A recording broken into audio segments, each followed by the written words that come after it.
começar cumprimentando o presidente do Senado Federal, senador Renan Calheiros, o relator, senador Roberto Requião, cumprimentar o excelentíssimo senhor juiz Sérgio Moro, o excelentíssimo senhor juiz Silvio da Rocha, o excelentíssimo senhor ministro Gilmar Mendes. Dizer que esse debate não é um debate recente.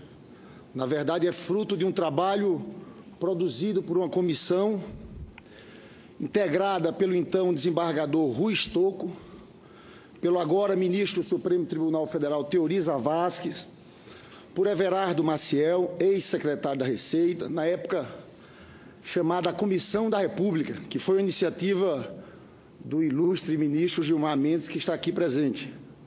Uma lei contra abuso de autoridade no Brasil é uma necessidade e, por isso, acho que esse é o momento de discuti-la.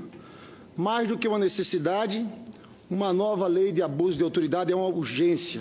Diariamente, o povo brasileiro sofre na pele o abuso de autoridade. Segundo dados, presidente, do CNJ, 21 mil casos de abuso de autoridade foram catalogados em 2015. Ontem, ministro Gilmar, teve aqui a votação da audiência de custódia. Nós temos 600 mil presos, desses 240 em prisão preventiva. E a sorte é que o CNJ implantou audiência de custódia, porque antes da audiência de custódia, existia a prisão em flagrante, o preso demorava uma média de 6 meses para ser levado ao juiz. Vossa Excelência também falou da violência. Eu fui o relator da CPI sobre assassinato de jovens. Há um verdadeiro genocídio no país.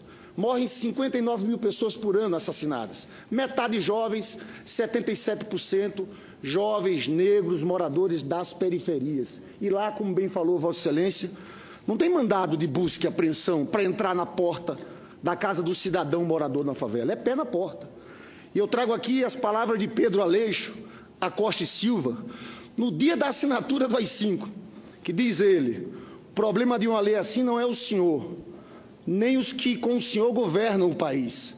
O problema é o guarda da esquina. Agora, na minha avaliação, tem que ter abuso de autoridade para todo mundo, para a polícia, para deputado, para senador, também para o Ministério Público e para o Judiciário. Me impressiona algumas corporações entrarem nesse debate e dizendo o seguinte: ah, não, Ministério Público e Judiciário fica fora do abuso de autoridade. Me impressiona também algumas entidades de classe dizerem que é ataque ao Judiciário, quando aqui foi formada uma comissão de senadores para discutir salários acima do teto.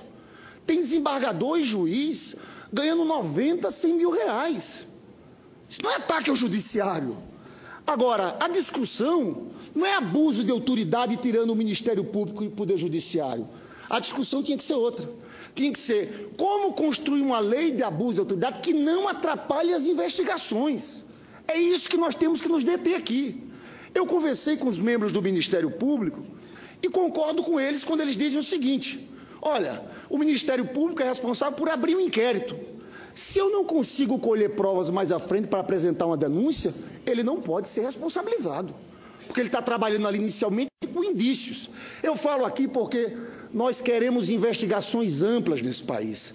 Agora, investigações dentro da lei, respeitando a Constituição. Eu falo isso com a autoridade de fazer parte de um partido que é muito atacado, mas a gente não teria essa legislação de combate às investigações sem os governos do presidente Lula e da presidenta Dilma. A lei de organizações criminosas, e aí tem delações, a lei de transparência, a lei de acesso à informação, a Constituição do CGU, a nomeação do promotor do Ministério Público mais votado. Porque antes, eu lembro na época do governo Fernando Henrique Cardoso, tinha um engavetador-geral da República. O Brindeiro foi o 7º votado. Não, com nós, é a autonomia do Ministério Público plena, colocando o mais votado. As operações da Polícia Federal, em 8 anos de governo Fernando Henrique Cardoso, sabe quantos foram? 48, 6 por ano. Nós aparelhamos a Polícia Federal. Sabe para quanto saltou? De uma média de 6 por ano para 385. Por isso eu digo, nós queremos investigação, mas tem que ter o respeito à lei e o respeito à Constituição.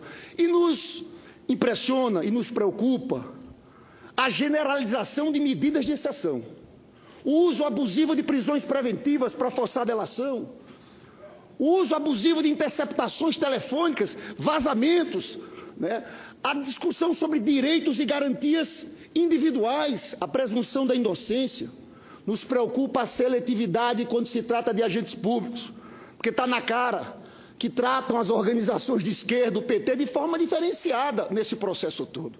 E aí, eu digo com todo respeito ao juiz Sérgio Moro, não deixa de ser interessante vossa presença para discutir aqui abuso de autoridade. E eu quero mostrar que tem abuso de autoridade no judiciário também. Eu digo no caso das condições coercitivas, algo em torno de 200 na Lava Jato. No caso do presidente Lula, não podia ter intimado o presidente Lula? Ele iria lá depor. A lei é clara. O artigo 260 do Código de Processo Penal diz o seguinte: se o acusado não atender intimação para o interrogatório, reconhecimento ou qualquer ato, ele poderá mandar conduzi-lo à sua presença. Mas se ele não atender à intimação, no caso do Lula, o que fizeram? Um grande espetáculo, atacando o presidente Lula, conflagração das ruas, passeatas.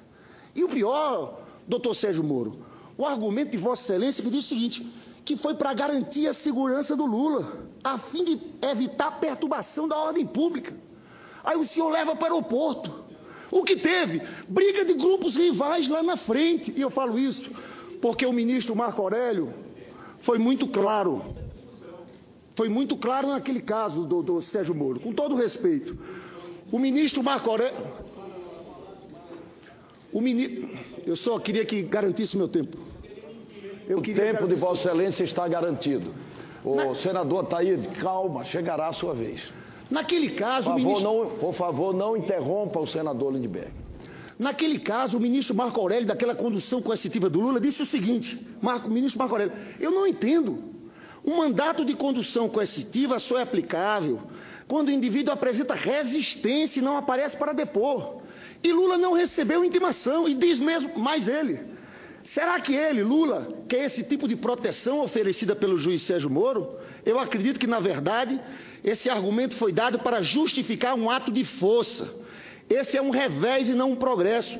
Somos juízes e não legisladores ou vingadores. Mas eu vou mais adiante, doutor juiz Sérgio Moro, para mostrar abuso no judiciário. Interceptação telefônica de uma conversa da presidenta Dilma com o presidente Lula. Vossa Excelência gosta muito dos Estados Unidos, vai muito e fala muito dos Estados Unidos. Imagina nos Estados Unidos, um juiz de primeira instância do Texas gravar uma conversa de Bill Clinton com Obama e divulgar em horário nobre, horas depois da gravação. Foi isso que houve naquele caso. E o senhor sabe que a gravação foi uma gravação ilegal, porque o senhor já tinha mandado interromper a interceptação às 11h12 da manhã. A gravação foi às 13h32. 6 horas da tarde estava na Globo News. Dá para aceitar isso? Naquele caso, o ministro Teori disse o seguinte, determinou que as razões dadas pelo juiz Moro eram insuficientes para justificar essas medidas excepcionais, que foram tomadas por razões meramente abusivas. Quem diz é o ministro Teori. Diz mais o ministro Teori.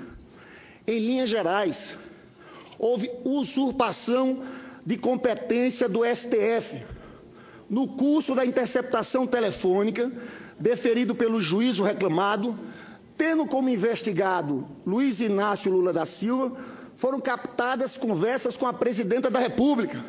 O magistrado de primeira instância, ao constatar a presença de conversas com autoridades com prerrogativa de foro, como é o caso da presidência da República, deveria encaminhar essas conversas interceptadas para o Supremo Tribunal Federal.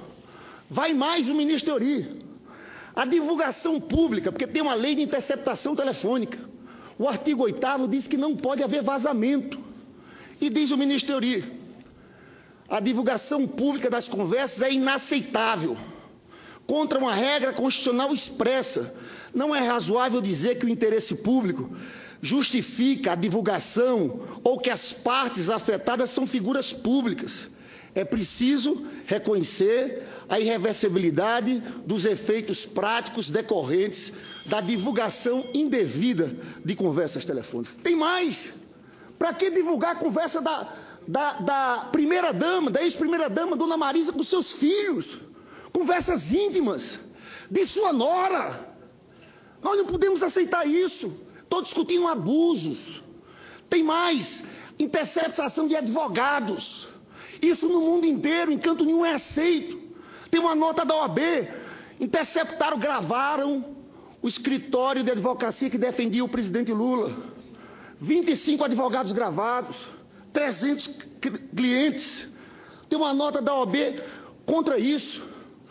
Prisões preventivas abusivas. Tem um caso agora do funcionário da OAS. Foi preso preventivamente por 9 meses. Condenado pelo juiz Sérgio Moro a 11 anos de prisão.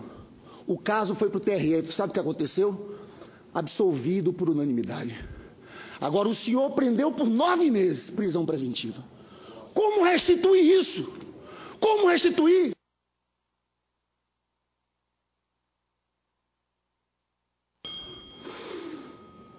Presidente, esse uso abusivo de prisão preventiva está acontecendo a todo instante.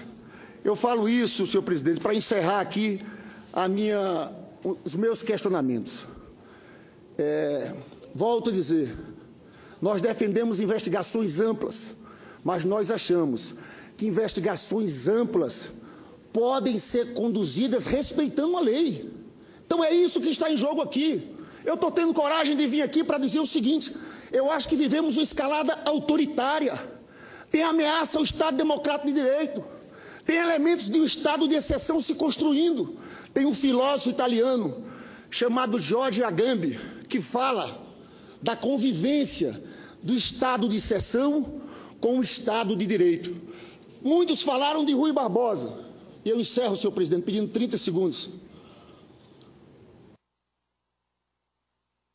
Eu citei Jorge Agamben porque me impressionou. No caso, quando houve a reclamação do presidente Lula no TRF4, que disseram o seguinte, a decisão do TRF: no caso da Lava Jato tem uma situação excepcional. Como situação excepcional? Toda investigação tem que respeitar a lei. E no caso da interceptação telefônica não houve respeito à lei. Eu encerro falando de Rui Barbosa, que muitos falaram. Rui Barbosa dizia: a pior ditadura é a ditadura do judiciário, porque contra ela você não tem a quem recorrer.